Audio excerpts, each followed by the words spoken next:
नून दोस्तों, इस समय देखिए हम जो है तो दुकान में आ गए हैं। इसके बाद में इस समय जो है भगवान श्री कृष्ण का संवाद और इसके बाद विशेष बात बताते हैं कि अपना दुश्मन भी है दोस्तों, उसके बारे में जो है तो हमको बार बार अपने इस मस्तिष्क में नहीं सोचना चाहिए। केवल ये सोचना चाहिए कि भगवान उसका उद्धार करे। वो बीमार हो गया है, उसकी बीमारी भगवान ठीक करे, यही हमारी एक मानता है दोस्तों। और इसके अलावा जो है अपने कार्य में मस्त रहिए, आनंद रहिए दोस्तों। भगवान श्री कृष्ण से अर्जुन जो है योग के बारे में पूछते हैं कि हे नारायण, हमको आप ये बताइए कि योग जो है तो हमारे बस में नहीं होता है। हमको ऐसा प्रतीत होता है जैसे बस में ही नहीं होगा। तो भगवान कहते हैं कि इसको बस में किस तरह करना है, इसके बारे में भगवान श्री कृष्ण जो है अर्जुन को उपदेश देते हैं। बोले, हे मकसूदन, जो है यह योग आपने समभाव से कहा है, समभाव से कहा है, उसके चंचल होने से मैं इसकी चंचल होने से मैं इसकी नित्य स्थिति को नहीं समझ पाता हूँ, नित्य स्थिति को नहीं समझ। हे श्री कृष्ण, ये मन बड़ा चंचल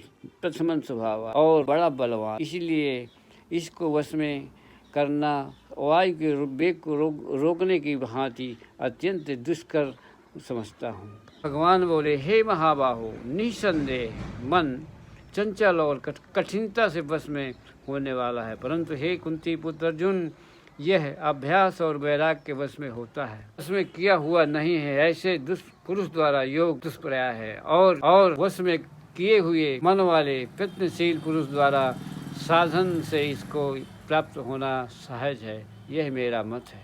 बोले, हे कृष्ण, जो योग श्रद्धा रखने वाला है किंतु संयमी नहीं है, इस कारण इसका मन अंतकाल में योग से विचलित हो गया है। ऐसा साधक योग को सिद्धि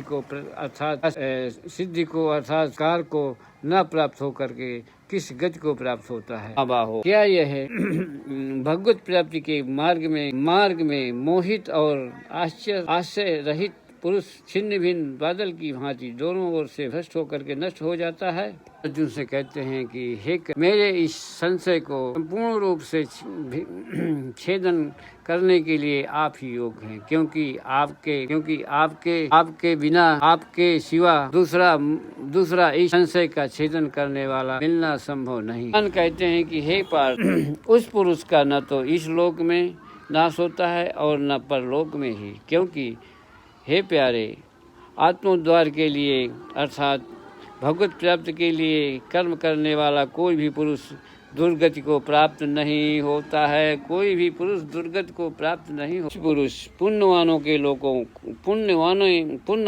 लोकों को अर्थात स्वर्ग आदि उत्तम लोकों को प्राप्त होकर के उनमें बहुत वर्षों तक निवास करके फिर शुद्ध आचरण वाले श्रीमान पुरुषों के घर में जन्म लेता है। रागवान पुरुष उन लोगों में न जाकर मान योगियों की ही कुल में जन्म लेता है, परंतु इस प्रकार का जो वह जन्म है सो संसार में निसंदेह अत्यंत दुर्लभ है। उस पहले शरीर से संग्रह किए हुए बुद्धि संयोग को अर्थात समबुद्धि रूप योग को संस्कारों को अनायास ही प्राप्त हो जाता है। और हे गुरुनंदन, उसके स्वभाव में वह फिर परमात्मा को प्राप्त रूप सिद्धि के लिए पहले से भी बढ़कर के करने लगता। श्रीमानों के घर में जन्म लेने वाला योग वैश्य पुरुष पराधीन हुआ भी उस पहले के अभ्यास से ही निसंदेह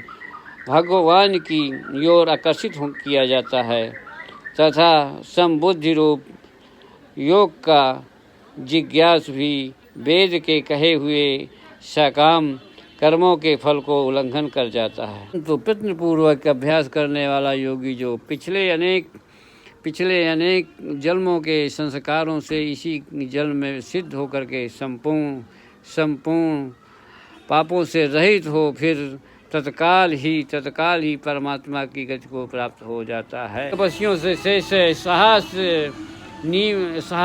ज्ञानियों से भी श्रेष्ठ है माना गया है, और सकाम करने वालों से भी योगी श्रेष्ठ है। इससे हे अर्जुन, तू योगी हो। अर्जुन को भगवान कहते हैं तुम योगी बन। योगियों में भी जो श्रद्धावान योगी मुझ में लगे हुए अंतरात्मा से मुझको निरंतर भजता है, वह योगी मुझे परम श्रेष्ठ मान्य है। बोलो नारायण भगवान की जय।